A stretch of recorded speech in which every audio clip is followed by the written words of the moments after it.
الحمدللہ رب العالمین والصلاة والسلام علی سید المرسلین اما بعد فاعوذ باللہ من الشیطان الرجیم بسم اللہ الرحمن الرحیم الصلاة والسلام علیک یا رسول اللہ وعلی آلک واصحابک یا حبیب اللہ۔ السلام علیکم ورحمۃ اللہ وبرکاتہ۔ کیسے آپ؟ امید ہے خیریت سے ہوں گے۔ اللہ تعالیٰ آپ کو اپنے حفظ و امان میں رکھے۔ آپ دیکھتے ہوں گے کہ وقتاً فوقتاً اس یوٹیوب چینل پر مزارت اولیاء کی زیارت کرائی جاتی ہے، کچھ بیان ہوتے ہیں، کبھی نعت اور اذان بھی اس پر ڈالی گئی۔ آج کے بعد الحمدللہ عز و جل قرآن پاک کے جو 114 سورتیں ہیں ان کا تعارف کرایا جائے گا۔ مطلب کہ الحمد شریف اس کا تعارف کیا ہے، یعنی یہ کہاں پر نازل ہوئی، اس کا نام کیا ہے، نام رکھنے کی وجہ کیا ہے، یعنی الحمد شریف کہنے کی وجہ کیا ہے، اور اس میں کیا کیا بیان کیا جاتا ہے۔ ترتیب وار آج سے 114 سورتیں جو قرآن پاک کی ہیں وقتاً فوقتاً اپلوڈ کی جا رہی ہیں۔ آج الحمدللہ عز و جل سورۃ الفاتحہ کا تعارف کرایا جائے گا۔ سورۃ الفاتحہ کا مقام نزول، یعنی سورۃ الفاتحہ کہاں پر نازل ہوئی۔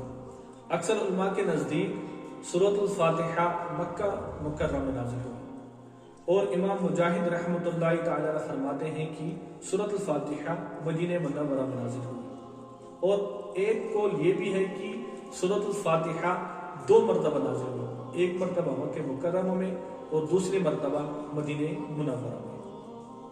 الحمد شریف یعنی سورۃ الفاتحہ جو ہے اس کا 1 رکوع ہے اور 7 آیتیں ہیں۔ سورۃ الفاتحہ کے بہت سارے نام ہیں، جن میں آپ کو بتاتا ہوں کتنے نام ہیں۔ بہت سارے ناموں کا میں آپ کو تعارف کراتا ہوں۔ سورۃ الفاتحہ قرآن پاک کی تلاوت شروع کی جاتی ہے، یعنی سورۃ الفاتحہ سے ہی قرآن پاک کی تلاوت کی جاتی ہے، اور اسی سورت سے قرآن پاک لکھنے کی ابتدا کی جاتی ہے، اس لیے اسے فاتحۃ الکتاب یعنی کتاب کی ابتدا کرنے والی کہتے ہیں۔ دوسرا، اس سورت کو الحمدللہ کہتے ہیں، اس مناسبت سے اسے سورۃ الحمد یعنی وہ سورت جس میں اللہ تعالیٰ کی حمد بیان کی گئی ہے۔ تیسرا اور چوتھا، سورۃ الفاتحہ قرآن پاک کی اصل ہے، اس بنا پر اسے ام القرآن اور ام الکتاب کہتے ہیں۔ یہ سورت نماز کی ہر رکعت میں پڑھی جاتی ہے، یا یہ سورت 2 مرتبہ نازل ہوئی ہے، اسی وجہ سے اسے السبع المثانی یعنی بار بار پڑھی جانے والی یا 2 مرتبہ نازل ہونے والی سورت کہتے ہیں۔ 6 اور 8 دین کی بنیادی امور کا جامع ہونے کی وجہ سے سورۃ الفاتحہ کو سورۃ الکنز، سورۃ الوافیہ اور سورۃ الکافیہ بھی کہتے ہیں۔ شفا کا باعث ہونے کی وجہ سے اسے سورۃ الشفا اور سورۃ الشافیہ کہتے ہیں۔ اس سورت میں کیا کیا مضامین موجود ہیں؟ اس سورت میں اللہ تعالیٰ کی حمد و ثنا بیان کی گئی ہے۔ دوسرا، اللہ تعالیٰ کے رب ہونے، اس کے رحمان اور رحیم ہونے، نیز مخلوق کے مرنے کے بعد دوبارہ زندہ کیے جانے اور قیامت کے دن ان کے اعمال کی جزا ملنے کا تذکرہ ہے۔ اور تیسرا، صرف اللہ تعالیٰ کی عبادت کا مستحق ہونے اور اس کے حقیقی مددگار ہونے کا تذکرہ ہے۔ چوتھا، دعا کے آداب کا بیان اور اللہ تعالیٰ سے دین حق اور صراط المستقیم کی طرف ہدایت ملنے، نیک لوگوں کے حال سے موافقت اور گمراہوں سے اجتناب کی دعا مانگنے کی تعلیم دی گئی ہے۔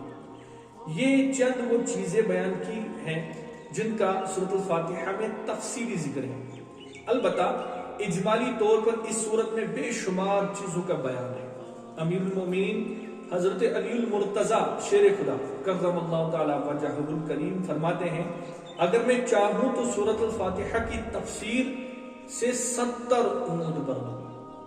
سبحان اللہ۔ آپ نے سنا کہ سورۃ الفاتحہ میں کتنی زیادہ فضیلتیں ہیں، اور اس کا شرعی مسئلہ بھی سن لیجیے سورۃ الفاتحہ کا۔ نماز میں سورۃ الفاتحہ پڑھنا واجب ہے۔ امام اور تنہا نماز پڑھنے والے اپنی زبان سے سورۃ الفاتحہ پڑھے گا، جبکہ مقتدی امام کے پیچھے خاموش رہے گا اور جہری نماز میں اس کی قرأت بھی سنے گا، اور اس کا یہی عمل پڑھنے کے حکم میں ہے۔ حضرت ابو موسیٰ اشعری رضی اللہ تعالی عنہ سے روایت ہے، حضور اقدس صلی اللہ علیہ وسلم نے ارشاد فرمایا، جب امام قرأت کرے تو تم خاموش رہو۔ حضرت جابر بن عبداللہ رضی اللہ تعالیٰ عنہ سے روایت ہے کہ نبی کریم صلی اللہ علیہ وسلم نے ارشاد فرمایا، جس شخص کا کوئی امام ہو، امام کا پڑھنا ہی مقتدی کا پڑھنا ہے۔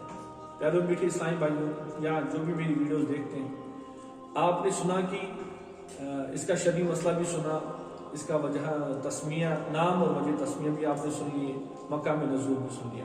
اسی طرح بہت سا اب اگلے صورت جتنی بھی ہے ان کا بھی اسی طرح بیان کیا جائے گا، شان مقام نزول بھی بیان کیا جائے گا، صورت کا تعارف کرایا جائے گا، اس میں کیا کیا بیان ہے وہ بھی بیان کیا جائے گا۔